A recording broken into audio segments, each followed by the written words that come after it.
Hi, today's episode feels a little different and a little bit personal. Over the last few episodes, I've been talking about something I think a lot of us experience. That feeling of being drained, overwhelmed, constantly on, and sometimes not really knowing how to properly switch off. It's that kind of exhaustion that isn't just physical, it's mental, emotional, and sometimes something a little deeper than that. So instead of talking about that feeling, I wanted to explore it a little bit more. Today's guest is someone who has actually been part of my own journey for a number of years. I've been seeing Heidi Goodman for life coaching, Lomi Lomi massage and energy work, and she's someone I genuinely trust. Heidi is also the co-author of the book Words That Change the World, which really resonated with me because the words we speak to ourselves can shape so much of how we experience life. Just to be clear, this isn't a paid promotion and I'm not saying this is the answer to everything. I'm still figuring things out myself. But I thought if I'm feeling this way, chances are other women might be too. So today we're talking about burnout, energy, healing alignment, and the stories we tell ourselves. Hi, welcome to the podcast. I'd like to start with your story because I think sometimes we see where someone is now and forget the whole journey behind it. So how did you get into doing the work you do today as a life coach and energy practitioner? Yeah. Hi, Yasmin. Thank you for having me on. Of course. Okay, so where do we want to start? In a nutshell, I had experienced that burnout myself. You know, I was a busy full-time working mum, married, so we have 2-income family, 3 children, animals. Yeah. For many years, I had been, trying to help us get ahead, and you meet many blocks along the way, and being full-time mum and full-time worker as well, because you go to work during the day and then you come home and you do the afternoon shift. That's right, yeah. Second job. It really, for me, it definitely felt like I was just had to be switched on all the time, like 24/7. And we had moved away from where our families lived, like where his parents and my parents lived. So we did not have that extra support of, grandparents helping us raise our children. Yeah. And that put a lot of extra stress and pressure on us individually, but then also on our relationship. And essentially, I found that I lost myself in that marriage. It's definitely not the thing that I thought was going to happen. I came from families, my parents and grandparents were stayed together all the way through, and until my mum passed. So it wasn't like I came from a broken home or anything like that. We definitely came from this upbringing of you work through things. I learned from mum and dad that you don't want to go sleep angry. You want to actually communicate and you want to try to figure out the solution. Now, how to do that is different for everyone. But basically, my marriage came to an end because of that extra pressure and stress that was put on it for many, many years. Like I'm talking about probably 10 years. So it really was there already before children, and then it just amplified when we had children. So as much as we tried to make that work, that was not going to work. So that way of us surviving or getting through life had to shift and change anyway. But both of us did not have the tools. I can't speak for him, but definitely my experience was that we did not have the tools or the skills to use, and we also didn't know exactly who to reach out to for the support that we needed at the time. And, I'm not saying that's right or wrong or good or bad or anything. It's just the way it was. Yes. And I basically had a breakdown. I literally had a breakdown. I'm pretty sure he did too. And the breakdown is quite intense if anyone has gone through it. And also, I just want to say, if anyone's listening or watching this later on, if you are going through a breakdown or something right now, and it feels like your whole world is crumbling and you don't know what to do and you don't know where to turn, just surrender into that, because the breakdown has to happen for you to break through to the next level, or to strip back all the layers and get back to the core of who you really are. So that happened to me, and from my own experience in that, was it opened up everything, and it really felt like a huge awakening for me. There was a definite moment there that occurred when, you know, I won't go into the details, but basically, you know, he had let me know that's it, it's over. You know, and it was something I had struggled to even say. So I knew it, but then when it happened, it became real. And I went into shock for about a week, and sat in front of a mirror and actually cried. And someone had given me sage, and I didn't even know what that was about or for, that cleanses energy and purifies air and all sorts of things. And I sat there naked in front of the mirror and actually eyeballed myself for the first time. I hadn't seen myself in the mirror. I'd been avoiding looking at myself for years. And I just cried. I wept, and I just let all the layers go in front of myself, not for anyone else, just me, and saw myself again. And I went, wow. And then it's like my eyes had been, like this veil had been lifted. But really, I had placed that there, and I had removed it. So after that, things started to change very, very rapidly. And I then also went through a range of emotions and learnt about grieving, even though I had already lost my mum and grandmother, and, you know, I had already had the experience of losing loved ones and grieving, and animals as well, because grief comes in many ways. But then I had my own experience of the roller coaster of the emotions, and had to find a new way how to process this. So all of these experiences I had at that pivotal moment in my life led me into the work that I'm doing now. And initially it was to help other women, because I looked outside for support for me. I was like, who can help me? I need help. I'm not okay. And I was reaching out to all these different organizations in the community to try to get all the support and help I needed. And I found that it wasn't all in one place. It was scattered all over the place, and it was very, very hard to find, especially out where I am, where it's semi-rural. I was actually further at Beaudesert, and it's semi-rural. And 8 years ago, it was very, very behind with all of that sort of support. And I just and then everywhere I went, I saw other women going through similar stuff, or who had just been through it, who were about to go through it. And I went, how can I help those people? Because the help is not here. So I was helping myself, and I did get help for myself. And then I realized I can actually start helping people. So I trained up. The journey began, and I trained up to become a coach. I did timeline therapy as well. I also learned conscious hypnosis, and I went on to the mastery levels of those things, because it just made so much sense to me, you know. So I did NLP coaching and mastery level of that. And then Reiki energy healing came in very quickly after that, and I went up to the mastery level of that over years as well, and became a teacher of that. And then I also learned M-braining, which is multiple brain integration techniques. It's another coaching process which actually works through the neurology in your body, through the heart, the head, the gut, the pelvis, and balances and calms the nervous system. And then it just started to weave together. It started to weave together so naturally while I was working with clients, even on Zoom calls around the world and stuff, or in person.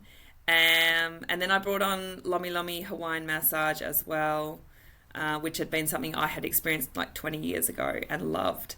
And bodies are meant to be touched in a in a loving and nurturing way where nothing is expected of them, where they can just be safely held.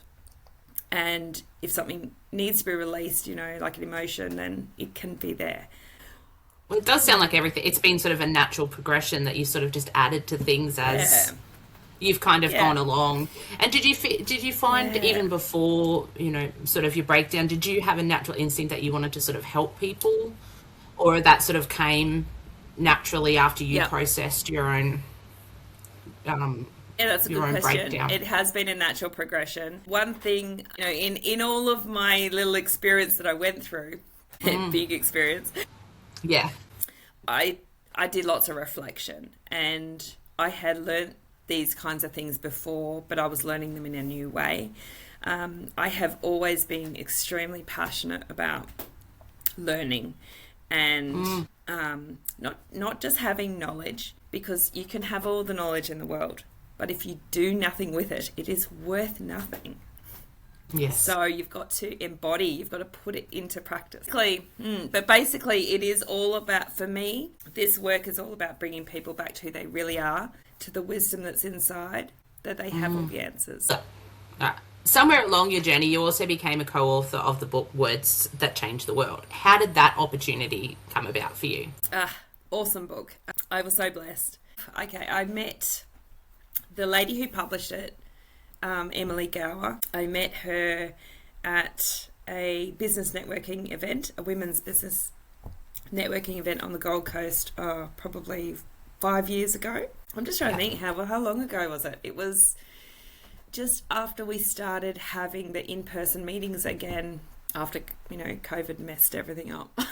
So thanks, COVID. It was really great to meet. It was really great to meet her in person. I didn't know who she was.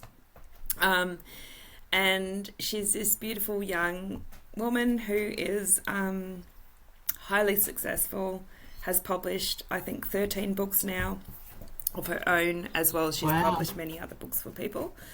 So Words That Change the World is a collaboration. 111 authors, so I'm one of those. Wow.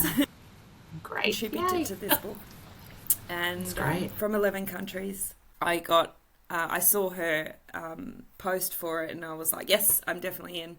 I knew that it was all about words that can inspire people in their life. It just had to have a message, not a personal message, but a message that could touch people, you know, because the power of words, you know, our words create our reality. And when we become aware of that, everything starts to change. We can all of a sudden hear what we're saying and we can hear what we're speaking into existence or projecting onto others. And this becomes real when you say it. Well, yeah, I am definitely by no means perfect. You know, grew up being a high achiever, had a problem with perfectionism. I wanted to be the best at lots of things that I was doing, and along my journey, even as a young, as a teenager and adult, realised that, you know, it's not about getting it right, and it's not about getting it perfect. The magic of life really is in having a go and just doing it. You know, you have an idea and then you feel good about it and off you go. Just give it a go. Try it out. Yes. Little bit like trying on new clothes, you know, try it on. Does it fit? Does it actually look good on your body shape or not? Like, you know, what looks like good on one person not going to look good on someone else. So trying things out and then adjusting along the way is how I do move through life now. And I do like to do things well. However, I understand, I have an understanding or an appreciation for the fact that when it's raw, when it is a little unfiltered, when it is a little rough around the edges, that's okay. Yes. Because let's face it, we are all real. We don't need filters. We don't need to be so polished. No. It's actually more relatable. We can relate with others better when we see that they're real people. So that they've had some adversity or something, or like, okay, you messed that up and you're still okay, and you made your way through it, is much more powerful, because we can connect with other people that way, than trying to be perfect. So, yeah, life lesson 101, don't be perfect. It's okay. And do you think... Exactly. Do you think the way that we speak to ourselves contributes to burnout and, adding that additional pressure? 100%.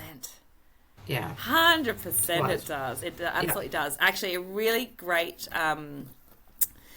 tool I've learned. And it started when I started learning NLP. One was becoming aware of the words, not to be in... Some words place you into a victim mentality and behaving like a victim then. And these are familiar for, I think, most people. It's just that most people are a little bit scared to take a look at it because it's confronting to see what you're doing to yourself. Yes. But and it becomes habit when you just do it over and over again. You become unconscious to it, right? So when we bring that to the conscious mind and we become aware of it, it's a bit of a rude awakening. We kind of go, "Ooh, have I really been doing that?" But inside, your internal dialogue in your brain, you know very well that you've been doing that. Yes. The great thing about that is that as soon as you become aware and conscious of it, and you get over that initial shock, you can acknowledge it, and then you can just go, okay, well, now that I can see it, what would I like to choose differently? What could I choose differently? What can I choose differently right now in this moment that will feel different for me, that will actually perhaps give me a different outcome? And it actually pops you into a different space, and it opens you up to solutions. And then it really becomes about going, well, what am I contributing to by saying that? And what other words would help contribute to me being different? And like, we all have an idea of how we'd like to be, or what we'd like our life to be like, or what we want in our life. But while we have that, we're still in a space of lack, and we're still in a space of not having it. Yes. Which is an energy as well that gets projected from the electromagnetic field from the heart and the head, like out it goes into the world. Yeah. And then we just get a feedback loop, and we get it back. Other people will show it to us. It'll come in different ways to us. It'll come in struggles or heartache or rejections or redirections, that might feel a little bit rude or whatever, cancellations, all sorts of things. This is how these things can show up for us, but it's just feedback. It's feedback from the world to show us, okay, well, where is it in me where I'm stuck? What belief do I have around that? How am I creating that? How am I contributing to that? And if I say I want this over here, well, what would it be like if I started acting from that? So as soon as you shift into that, okay, if I've already got this, what does it feel like? And you can actually start tuning into the feeling of it right now. Then you actually bring that into your energy, and the world around you starts to contribute to that. And everything actually starts to reconfigure, and the reality changes around you. Your perception of what is happening shifts from it's happening to me, which is a victim mentality, to it's happening for me, and it feels much more supportive, and it is definitely more empowering, and it is much gentler. Because you don't need to push and fight anymore. Nice. And I guess that too, it just shows how powerful self-talk is when it comes to healing and personal growth, and how you treat yourself. It just changes a lot, and so powerful. 100%. And I guess, what are the common things you often hear your clients and women say about themselves when they're in that kind of negative kind of self-talk?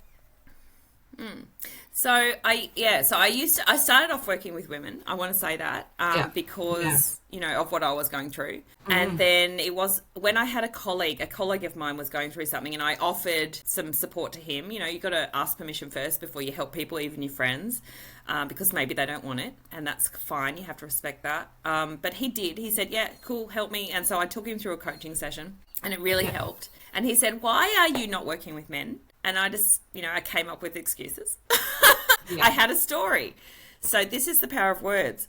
I had a story. I was helping people change their lives dramatically, really massive transformations, helping them through grief and loss and separation at first, because that is what I was navigating and learning from and being able to put into practice, and had a new process that was actually very, very efficient and helpful for people. And he was like, why aren't you helping men? Men are going through this too. And I, as a coach, even had a story around that, I'm only helping women because I'm a woman and I relate to women and women relate to me. And I'm just going to narrow my niche right down, and I'm only going to work with women. And it had worked up until that point. But I love the fact that he actually said to me, why not men? Why don't you could help men too? And for a little while, I did nothing about it. I just had it in the background of my mind going, and I was calculating it, and I was thinking and processing it and going, what would happen if I opened that up to men? What would that actually feel like? What would that actually be like? would it be any different, or would it be the same? Because I work with the neurology and the processing in the body and the way that things actually function, I'm like, I didn't know if it would be different or not. So I started to put out there to the universe and, advertise, I'm open. I work with men and women. So even before I had any other male clients, I already moved into that space of, I've already got them. They're here. I've already got them. I'm available for this, basically, is what I was putting out there. Yes. I am available, and if you need this support, you can come to me. And I used the same processes on the men that I used on the women. And honestly, amazing results. And I wasn't surprised. I was really, really delighted because, men and women, I think if we box them into the stereotypes, then yes, they function differently. But the thing is, every single person on this planet is an individual being, and everything that I do with people is to bring them back to who they are.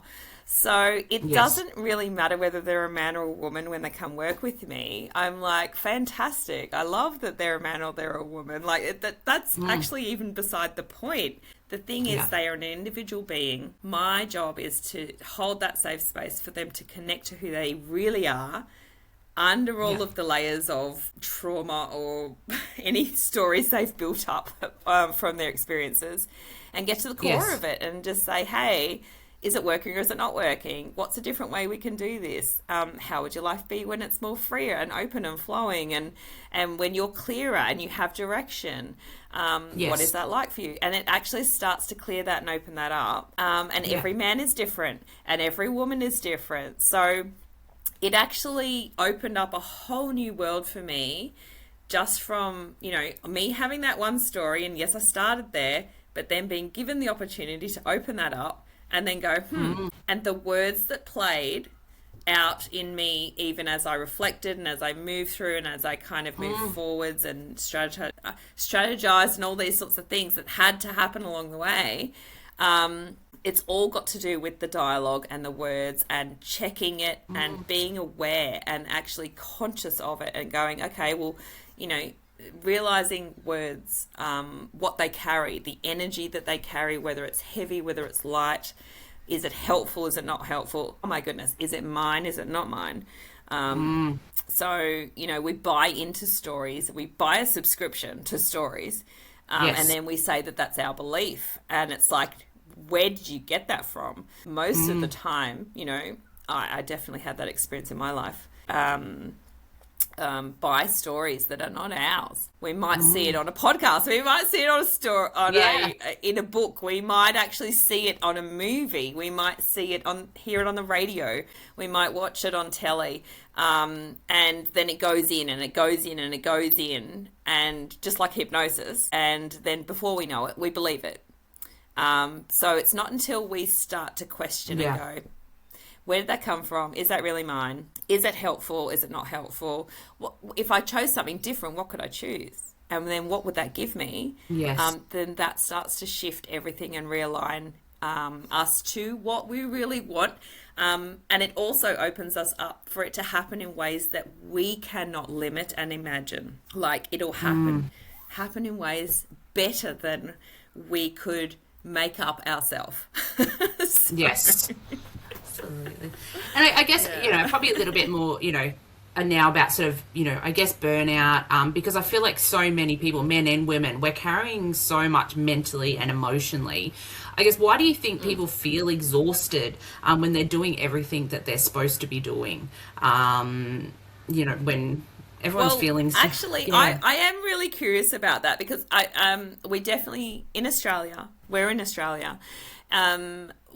Here, we definitely have like a westernized culture, and we have subscribed and been programmed to believe that we have to go and work harder to bring money in. And we live in a society that has been created by everyone agreeing to that we have to work hard to bring money in, and that we do need money to exchange for services and basic things like housing or living costs. Like, this is basic needs of every human being, and we actually need to pay money for that. So, because we have to pay money for that, and that's the reality of our world at this point in time, then we go, okay, well, how do I go get that money? Where do I get that money from? And how can I bring it in? So we come up with all sorts of ways. And I think a lot of people, this is just what I've noticed in my life, is that a lot of people, definitely from my age group, I'm mid to late 40s, have just followed in the footsteps of their parents. There is still that generational passing down of, I've always done this, and so I'm going to bring you into my line of work, and I know that it's stable and blah, blah, blah. And that is actually changing now. In my lifetime, that is changing. And my children and their children are going to go into jobs or work differently than what we ever did. Like, even I have had multiple different jobs in my life, and running my own business now as well, which is, I was going to say my parents didn't do, but my mum actually did. She was a music teacher at school, as primary teacher, and then a music teacher as well, and did amazing things there with the children, bringing music into their lives. And then she actually did work her own business at home as well. Can you believe that? After hours, teaching music at home. So music was her passion, But the thing is, a lot of people these days, a lot of people don't follow in the footsteps of their parents. And they are going to have multiple different jobs. The work ethic has changed. And I feel like there's a whole lot more pressure just because of our social situation as a society, which, again, we have all subscribed to. We've all agreed. We went into an agreement with who to say that this is the way it has to be. And who knows in our lifetime whether that will change or not. Like, I'm saying it now like that because the possibilities are always here. They're actually in the now. Most people just walk around with blinkers on, and neurologically, we can actually only see a certain number of bits of information per second anyway, and we delete and distort the rest, and we distort it to actually fit what we have already lived in our past. So it's not until we become aware of that we can go, okay, I can actually change that if I want to. How can I change that? Well, you don't change it from outside. It comes from inside. Looking at those beliefs, at sitting down, looking at that narrative, those words that we're using, the story we're telling, and shifting that 1 degree at a time, relentlessly. Like, just keep doing that every day. But what happens is it's about slowing down, It's definitely about slowing down rather than speeding up. And it's not about doing more. It's about getting focused and, working smarter, not harder, because when we are working harder and adding more things onto our plate, it's just going to contribute to the burnout. Yes. So going into the questions will help us break free of that.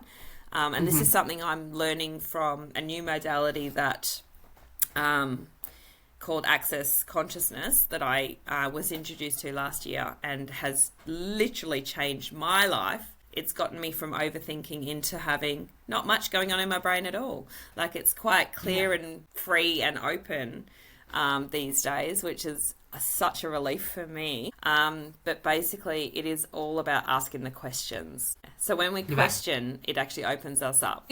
When we question, it actually opens us up for the possibilities to step into something new and create something new. Yeah. So you can ask things like, what contribution can I be to the world that I want to create? Who and what can I be and do to actually bring this into my reality? You know, how can I contribute towards the success, or to bringing that in, or to helping other people, however it lines up with what you're trying to create in the world. Yeah. Well, I know even for myself, there's times when I feel like I should be coping, I guess, better than I am. And I guess that may come from, expectations, I guess, I've put on myself from things that, I think is an acceptable amount of stuff I should be doing. Or, and I guess, do you hear that a lot from people, that they feel like they should be coping? Is that a common pattern you see? 100%. I love that you said that, because, aren't they trigger words, hey? For people. So out of what you just said, if we look at the words, the word should implies judgment, right? Which tells me straight away, I'm not judging you, I'm just noticing it. This word should basically means you're judging yourself. And you said it beautifully with the rest of the sentence. You're like, well, it's all these expectations I've been placing on myself. It makes it harder. So when we place expectations onto ourselves about how we have to show up and how quickly we have to do it, and how it has to look, and how we have to get through it, and how we want it to be, that creates so much stress. And already just talking about it, I can feel my whole energy like tightening up in my own chest. I'm like, I don't want that in my life. So the body, I want to make mention to this too. The body, your body holds and stores the information. One, it has the wisdom, but it actually holds all of the stress as well. So stressors of life, having to go to work or having to do this or that, does not go away. So, people come to me all the time saying, oh, can you help me get rid of this, get rid of this, get rid of that? And I'm like, it's not about getting rid of stuff. It really is about noticing, where are you placing your energy? Are you placing expectations on it? What pressure have you created that actually doesn't need to be there? Can you lift that pressure off all by yourself? Simply by noticing it and going, oh, is that expectation helping me? So I'm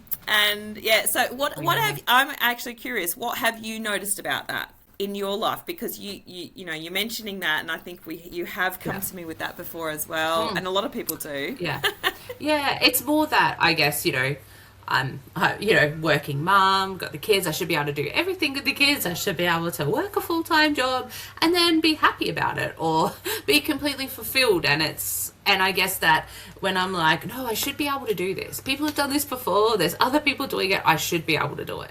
And as again, there's that word should again, it's that same, the pressure, I guess, that we put, and that's a pressure that I've put on myself, and I think so many other women do that, and men, depending on their situations. When you add that, I guess sometimes there's an expectation too, as a woman with children, that you should be, you're a mum, you should be doing this. I have a very supportive husband, and he will do a lot. It's just that, and I put that on and that's my own expectation, not anyone else's, but my own. Totally. And that's what I'm talking about. Like, we place that on ourselves, and like somewhere along the line, where did you buy, or where did any other mum who is asking themselves that, where did you buy that idea that you have to do so much? Where, and you don't need to answer that right now, but like, where did that come from? is Yeah. it actually helpful? Is it supporting you to actually feel fulfilled? The other aspect in there is happiness. And I deal with this every single day with people.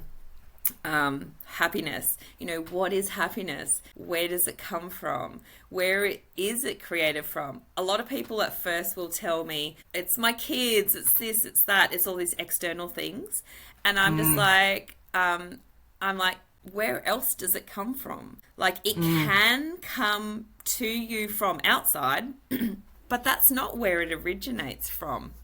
So we go there. Yeah. I do want to mention quickly with that one, I had the experience of that, noticing that happiness was inside me very early in the journey. So that helped. And I guess when you're talking about the physical, the way it affects you physically, what sort of things, I guess, sort of then shifting into kind of energy work now, what can you see and I guess feel with someone and their energy when they come to you and they are feeling sort of burnt out and depleted? Yeah. So a lot of the time I tune into the energy when someone comes, and I can feel it viscerally on me as well sometimes coming through, and I shift it out because it's not mine. And most of the time it's just that people don't give themselves any space to sit and just be still. And it's something I had to learn in my life as well. And I still get shown in my life from time to time, okay, it's time to sit and be still. I actually make time for it every day now. However, I do get busy, and I do get I'm very active socially with different things as well that fill the joy cup in my life. As well as my work. But what happens is I notice, and the body will tell you, by getting sick or getting sore, and and when we sit with it, and we can actually sit and breathe and just, close our eyes and breathe into our body, we can actually feel it and communicate with it, and it is communicating with us, and we can actually ask it, what is it? What do I require right now? Body, what do you require to eat today that will nourish and help you feel full and light and healthy, rather than just going for the unhealthy options just because we've got cravings going on. When we actually sit and listen to our body and ask it what it requires, or why is that pain there? It's like, body, what are you trying to tell me? What is this pain in my arm or my leg or my shoulder or my back, or this headache? Okay, I've had this headache for a little while. Body, what do you need? Are you tired? Do you need to rest? Body, are you exhausted? What are you? You can ask. You can just really sit and have a communication with your body. It will show you either in a feeling, or you'll have a knowing, a sense of what it is telling you, or you might get a word drop into your brain where you actually, and it will make sense to you.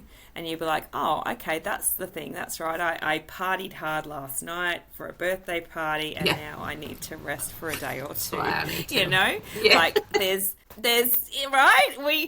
There's a consequence from the action that we take, and it's our responsibility to honor our own health and well-being, and actually start to have that dialogue and that communication with our body. And I do say honor the fact that you deserve to be peaceful and well and healthy, and choose your happiness as much as possible, and honor the heavier feelings, but let them go. Like, you're allowed to do all those things. And maybe people listening to this today are hearing it for the first time, and they're going, what? I can actually communicate with my body? I'm like, oh wow, that shoulder's been trying to tell me this for 10 years. It's like when you have that breakthrough and just that aha, it's just a little aha, and now you get it. It changes everything. You can't unknow it. And then you have that tool to tell you how to communicate and listen to your own body, and then honor it, follow through with the action that it needs. I'll give a quick example. You know, a lot of women already know and have heard it because we talk about it a lot. Yes. That we have gut intuition. You know, we have that intuition that is so strong because we're women. There's a story attached to that. We don't need that story. It is actually true for men as well. Men have a gut intuition as well, and it is very strong. A lot of men just don't communicate it with words to other people. The ones that can do, and the ones that don't, and they don't need to. And that's, I just want to say that. So yes, to clear that up, everybody has gut intuition. It's about, do you actually pay attention to it? That is a more interesting conversation, because a lot of women say, I have gut intuition. And I'm like, great. So when it told you not to go into that room or not to have that conversation right now and have it later, did you listen to it or did you ignore it? You know, and again, it comes back to responsibility, self-responsibility. Who is responsible for your life? Nobody else. You're responsible.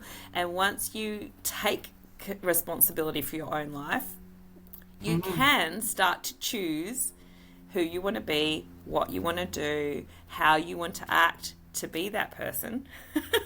Yes. Start being that person now, and listen to that intuition, act accordingly, and watch how beautifully your life starts to change and flow, and it's working for you. Yes. So, yeah. Absolutely. And I guess, you know, we've spoken a couple of times about energy. And I guess there might be some people that aren't familiar with that. So when we talk about energy, you know, I guess in simple terms, I guess, what is that? Yeah. Yeah. Some people might be like, oh, you know, like electricity. Exactly. Yeah. So I thought we'll clear that up. And that's not wrong. And I love that you, because I don't think of it like that, because I'm like, you do it every day. The energy work. So if we start from, you know, everything is energy. There, if people can look up and Google away to their heart's content and watch things on YouTube from well-known scientists and neurosurgeons and doctors and things who have been studying the quantum mechanics of life for many, many years, like 30 years, you know, like, so I've got nothing on that. But basically, we are all made of energy. Every cell in your body, every atom in your body, and all of the space in between those atoms and particles inside your body holds you into this physical being in the image that you have created in your mind. That's a lot to wrap your mind around. Yeah. But that, in a nutshell, is how this physical form of us is created. And behind that is our consciousness, right? So the conscious being that you are is holding yourself in this image of this physical reality right here, right now. And what contributes to that is our stories and our experiences, the experiences with the stories. You know, the experience happens and then we create a story from it and then we perpetuate that. And that manifests into the physical form. So it creates, we are co-creating with the plasma particles in this reality to create something solid. Okay? Yes. That's what manifestation is. So when we realize that we are actually connected with everything, our consciousness that is within us is actually not separate. It is connected with all other consciousness, including all other living beings, animals, plants. You know, think about all the insects. Think about everything that's in the world that is alive. Even inanimate objects, because they are made manifest. We are connected with all of these things. Yes. So it's hard for our brain to get around that and go, oh, but how does that work? Just if people can arrive at this concept that this is actually how life is here. What I do is I've learned different ways, the modalities that I use work with the energy, because I am part of the collective consciousness. I'm part and connected I'm connected consciously as well as unconsciously to the collective of everyone. When someone comes to me for some help with something, we talk about it first and I can see all the things, but then I can just work with the energy as well. And when we work with the energy, it's powerful because it actually connects with the spaces that they can't see. So I call that the non-physical. And it also dips into the realm of spirit, because I definitely connect and have had many, many experiences through my entire life of being able to see things that other people can't see, and feel it and interact and communicate two ways with spirit, and have moved through being told that I need to be afraid of that into accepting it and welcoming it, and now being able to work with it in my daily life, but also in my work practice. Many people come to me and then we'll have what we call visitors, non-physical visitors, in the room with us. And, when I've created that safe space where they can enter and the person is held and felt safe who's with me, the client, then I can help them also communicate with their loved ones, whether they're alive or not. It's just the non-physical form of them that comes in with a message that is right for that person at that time in their journey on their life. So it usually it's always something very helpful to help them navigate whatever's happening in their life so they can actually step into the next part of their life. Yes. So I think I hopefully I've described that in a way that people can sort of understand a little bit, because a lot of people, if you haven't had those experiences, or if you've had the feelings, like those gut feelings, or those the hairs raising up on the back of your neck, or those extra sensory things happening, goosebumps and stuff, and you can't explain it because you can't visually see it with your eyes, then, we've been told that we need to be afraid of that. I'm definitely here to say we don't need to be afraid of that. And that if it's happening for you, for anyone who's listening, reach out, start to ask to be guided to the person who can actually help you learn how to hone that, because it's actually a gift and it's not to be feared, and it's almost like a superpower, and it's yours and you can use it, and I believe everyone actually has access to it, but most people just don't want to use it. Yes. And they don't have to, and that's fine. No. I totally agree and accept with that. But it's when we have that ability, it actually can bring a lot of peace to people. In the line of work where I'm helping a lot of people move through grief a lot of the time, or as it arises in their life, or relationships and that sort of thing, and navigating that, or even grief in that, or they've lost someone, to actually have that connection afterwards, or even just get ready for it as well beforehand, is really, really powerful. To connect deeper, and they have the person that the client will have the experience within themselves. It's not about me. It's just that I can be there.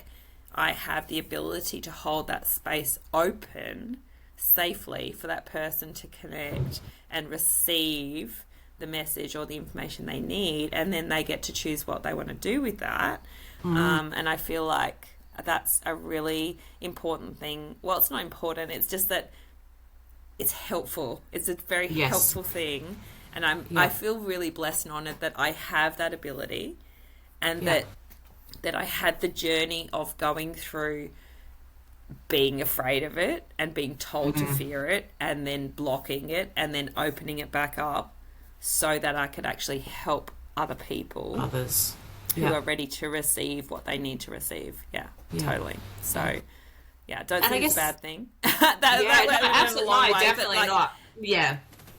Energy is a whole lot of stuff.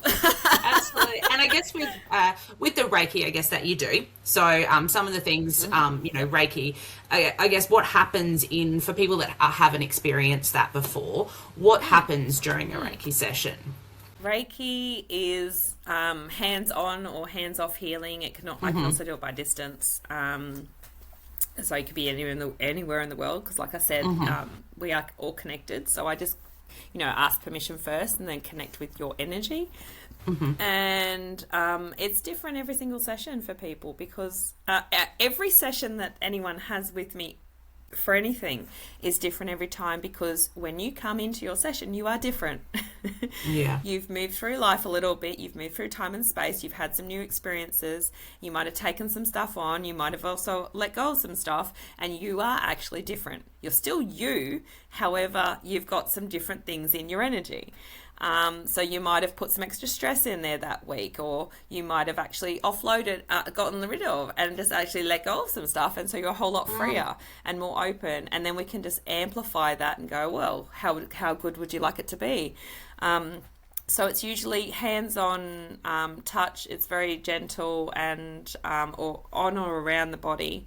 And it works through all the layers of your auric field.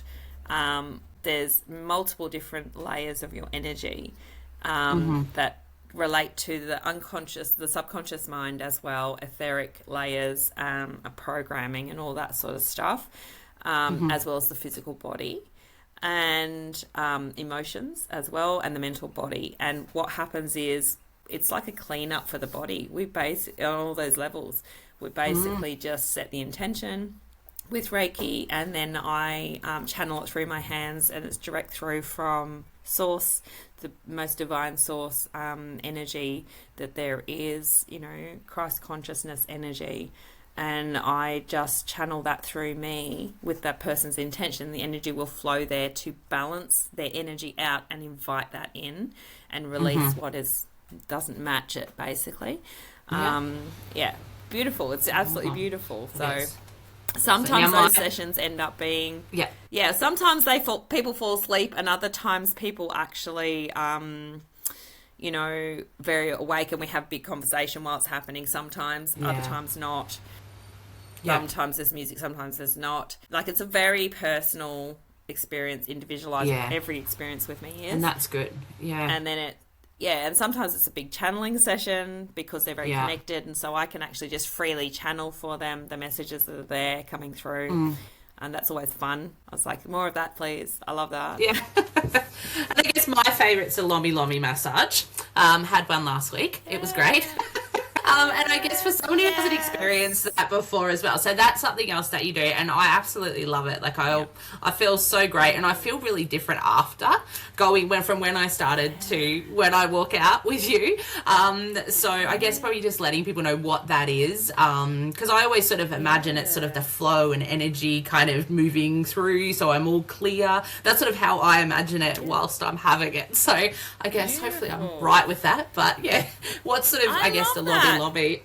Yeah. Well, I love that, because that is right for you, isn't it? And it's just like, it's not about whether that's right or not. That's actually what you experience. I love hearing that. Most people say to me after a Lomi Lomi Hawaiian, I do traditional old style Lomi Lomi, which carries the fingerprint from the ancestors, and it is deeply energetic, as well as working through the physical layers of the body. And so it also addresses the mental and the physical, so the emotional stuff. So if any emotions are stuck, they are going to shift along and change form and you'll feel a whole lot freer. So the tension is also released through the body at the same time. So it is body work as well as the emotional and mental stuff. So you're spot on there, and that's exactly how it works. And for me, it's deeply satisfying to feel someone's body, to feel where there is stuck energy or a knot or a tension that's just been held in there, and then just place my hands on, just to let the body know it's safe, you can let go of this, and then you've said that to me many times.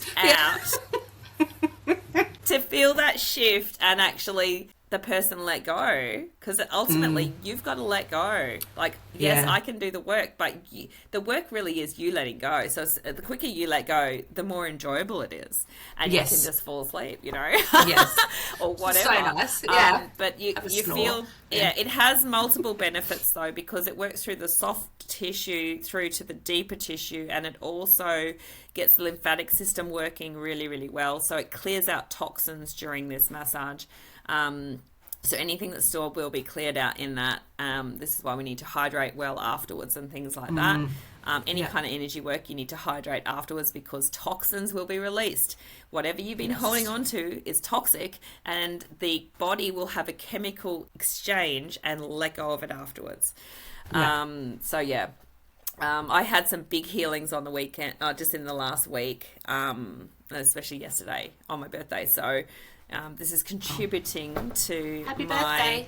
It was Heidi's birthday yesterday, everyone. Noticing all the waddle at the moment, because I was allergic as a child, and now that I've had this energy exchange happen as well, I'm more... There's a release. There's this release happening in my body, and it's going, well, we need a bit of rest today. Yeah, absolutely. So you've got to honour that. Talk to me, yeah. And I guess you feel lighter. Yeah, and then so last year you started the Access Bars, and you're also now an accredited trainer for Access Bars. Is there a little bit that you can sort of tell us about that sort of party for your work as well, and Access how that all Bars kind of works? Amazing. I can't shout it enough. Oh my gosh. It's really great before a Lomi Lomi too. Yeah. Isn't it? I love doing like a quick half an hour session before a Lomi Lomi for people, because it defrags your brain. It's like a defrag. Yeah. It's like we're just going to close all those tabs that are open and clear out the junk, and you'll just be so much freer and lighter. And then the body is also, the nervous system is resetting while we're doing that. And then it's ready to receive the body work of the Lomi Lomi so much better. Yeah. Because you're already out of your mind. You're not overthinking anymore, you know? Yeah. So Access Bars comes from Access Consciousness. And it was created by Dr. Gary Douglas, and it is just incredible. I became a trainer for that very quickly because how much it changed my life, and then I started using that with clients straight away, and I am noticing how much it's changing their lives. People who have had overthinking brains like me, or who have ADHD, and there's just like a million tabs open and they've got raccoons running around in there. It clears that up so much for those people that they can actually focus. And I'm noticing that also that people who had anger issues or didn't know how to communicate, and they were very reactive in their communication and in their way of being before Access, and then after Access, an Access Bar session, they're much calmer, and they are able to choose their words, and they're able to actually express how they feel. And they're able to choose joy more often. So one of the tools we use in Access also is to say, all of life comes to me with ease, joy, and glory. And to say that like 100 times a day, like if you say that 100 times a day, every day for the next week, like look what changes in your life. All of life comes to me with ease, joy, and glory. And it's just so powerful. It helps you remember who you are. And give you access to open up to the possibilities that are right there for you in the world, and have the connections, and it all starts to flow like so quickly. I've also started doing this with children, teenagers. A few of my clients have teenage boys who they've brought in who either were struggling at school or had been through abusive situations in their life already and things, and they just were concerned, and they wanted them to be able to enjoy their life and get on with being a kid. And so they've brought them in for sessions, and literally I've only had to have one session with these kids so far, and that was probably a few months ago, and literally they're doing better at school, they have better focus, they're not fighting with their siblings at home, they're sleeping better, their grandparents and things are noticing that, oh wow, this is like a different child, like it's just so much more vibrant and just alive now. And Yes. I'm just like, isn't that great? Like we get to create this change in the world now, and I'm also a trainer for that, so I can train other practitioners up to learn this to help other people. And then how great is that? What else is possible when we put this kind of choice back into people's hands, where they can choose their life, they can choose to have a really good life? Absolutely. And I guess this is probably my final question for you now. For someone who's listening, who might be feeling stuck, drained, or even overwhelmed, what's a small thing they could start doing this week to begin reconnecting with themselves? Or even a sentence that they could start saying. Yeah. Love it. Yeah. Yeah. Be the smallest thing of gratitude. Yeah. Yes. Amazing. Well, Heidi, thank you so much for sharing your story and your insights today. I just love this conversation because it reminds us that sometimes the answer just isn't pushing harder. It's slowing down and reconnecting with ourselves, and maybe even changing the way we talk to ourselves, being kinder to ourselves. I guess if this episode resonated with you, I'd love to hear your thoughts. Heidi's on social media with at Minds Connect, so you can probably find you on Instagram and Facebook. And as always, thanks everyone for being here and spending this time with me in the sweet spot of life. Thanks, Heidi. Thanks. Bye.